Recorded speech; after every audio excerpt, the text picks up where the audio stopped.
It's high time we see some positive LGBTQ plus representation in Hollywood without it looking like an excuse to add spice to the protagonist's storyline. Fortunately, many franchises are actively including queer folk and creatives, with one such series being BBC's Rec and Netflix's Bridgerton. In this video, we're going to talk about the show star James Phoon, how he feels about this, and how Netflix's Bridgerton was actually inspired by a true LGBTQ story. First up, what does James Phoon have to say? The British actor was recently interviewed by Rainbow Crew, which is an ongoing interview series focusing on celebrating the best LGBTQ+ representation on screen. Phoon was asked about his new role as Hamish in BBC Three's new comedy horror series, Rec, which features queer folk and people of color as the central characters instead of just side characters or extras. Despite these marginalized groups gradually having more screen time these days, the fact remains they're usually the first ones to be discarded or killed off, especially in a genre like horror. But when most of you cast as a person of color or queer, or both, what's going to be the first one killed off? Well, at the very core of the show, Phoon commented on how Rec addresses several things simultaneously, which could have gone wrong in several ways when you think about it, but creator Ryan J. Brown pulled it off quite successfully. This is one of the main reasons that drew the actor to take up the role almost immediately, claiming that it's such a contemporary show with dynamic characters and a narrative he's never encountered before. Also, the actor revealed how director Chris Boff was very excited to see more what they could bring to the table regarding their roles, giving the actors tons of space to just experiment with the characters and flesh them out. Phoon also mentioned how everyone on the show, from the crew to the creatives, were so passionate about this project, and that's what makes it so rewarding. Next up, how is Rec different? The show works to actively defy gay stereotypes and focuses on a more realistic depiction, making the characters come to life in a way that hasn't been seen much in media before. Phoon also praised the writers on the show for doing such a phenomenal job at balancing horror and comedy together to create something unique that doesn't feel forced or out of place, considering there's an extremely fine line between the two genres. Also, the actor remarked on how the show just isn't focusing on the characters' queer identities by slapping a label on them, but it's exploring them in a more three-dimensional way and viewing them as fully formed individuals with their own different personalities. Phoon talked about his character Hamish. Despite being pretty flamboyant, quote, "It's just a bit of a bitch,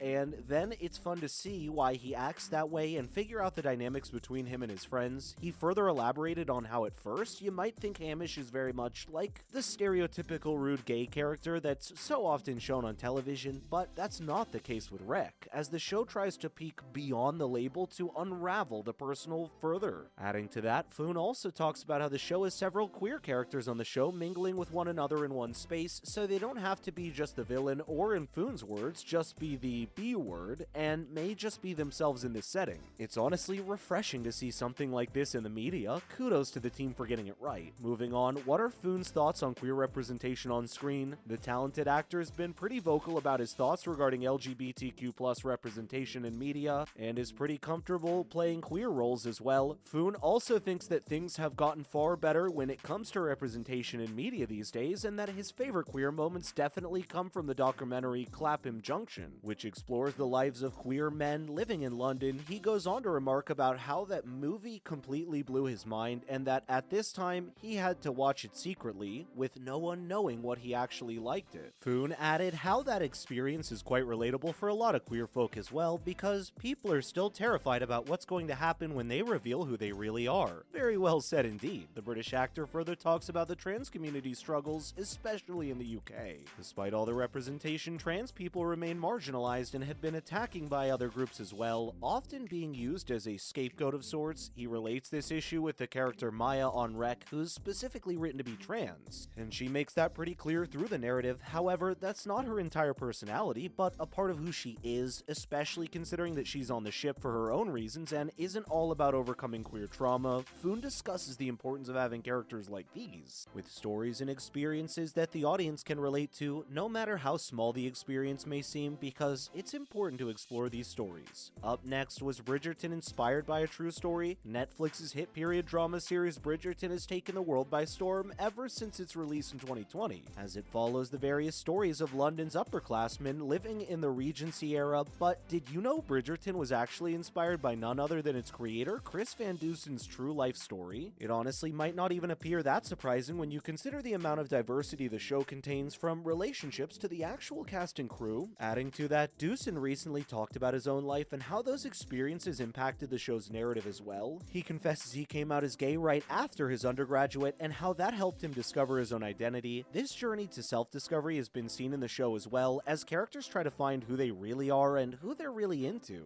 He further discusses the importance of being your authentic self confidently with people accepting you for who you are. Adding to that, Doosan also remarked upon the importance of diversity and how he wants to create shows that reflect the world today, which is just bursting with diversity. In fact, part of the reason Bridgerton is such a fun project in that way is he's able to explore stories and characters that you might not see in this genre and space traditionally. He says that the period genre is pretty straight, white, conservative, and traditional, so seeing such a diverse cast interacting in the setting is pretty refreshing. Moving on, how did Doosan's relationship affect Bridgerton? Doosan recently opened up about how he met his own husband Brian at a gay bar called WeHo through mutual friends back in 2005. The pair got married in 2017 and have 3 adorable girls. He now talks about how his family's really important to him, and finding a balance between work and family is key. Doosan also spoke about the struggles of being a gay parent and how he's been trying extra hard to be there for his kids and husband, and trying to excel at everything that everyone told him was possible. In fact, he explained how his own loved ones inspired some of the character stories in Bridgerton and how he knows that his family isn't perfect by any stretch of the imagination, but he likes to think they're living in their own happily ever after. Well, that's adorable. Next up, what are Doosan's thoughts on queer media? The creator admitted in seeing himself that his identity being resented on screen, there initially wasn't much to go with. Apart from his queer film, classic Edge of 17 and The Real World was some pretty important milestones. This is sort of what prompted him to create something unique that'd essentially marry history and fantasy. He also included LGBTQ plus actors in the show's casting as well, such as Jonathan Bailey and Rocheville. Also, Doosan comments on how he wanted to show that he had all the glitz and glam and lavishness of the Regency era, while also portraying a world where anyone and everyone can exist. He says that beneath all the period production and all, he actually wanted a 21st century commentary on many issues, from race and gender to class and sexuality. Then he explains how he recognizes the importance of having queer people as a priority instead of being side characters with little impact on the main storyline, especially regarding the character development of Sir Henry Granville and Benedict in Season 1, and that this was a very important story of tolerance in an intolerant time. Adding to that, Doosan talks about how they barely scratched the surface in Season 1 regarding queer representation and promises fans he got a lot more planned where it comes from. We don't know about you, but we're really excited to see where this one takes us to. But my friends, that's gonna be a wrap for this video. What are your thoughts regarding Rec and Bridgerton when it comes to LGBTQ plus representation? Let us know in the comments below. Make sure to leave a like and subscribe for more videos like this one. Thank you for watching. We'll see you in the next one.